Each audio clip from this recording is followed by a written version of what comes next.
Hey friends, are you afraid to sell your house because you've heard the market cooled over the last year? Well, here's what you need to know. You haven't missed your window, but you may need to think about things a little bit differently. Here's what today's sellers need to consider. First, be willing to negotiate. At the peak of the pandemic, sellers held all the leverage, but today's buyers have a lot more options, so you may see more buyers requesting an inspection, repairs, or even help with closing costs. I can help you navigate and negotiate those conversations so you still feel like you're going to win on the deal. Second, price your home at market value.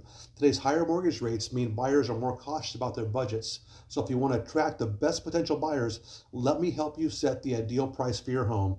And third, think about your first impression on buyers. In other words, make your home attractive. I'll give you the insight into updates and staging that'll make your home stand out, and I can even help you with the cost of that. So let's meet up and see if I can help you. I'm always available for a coffee.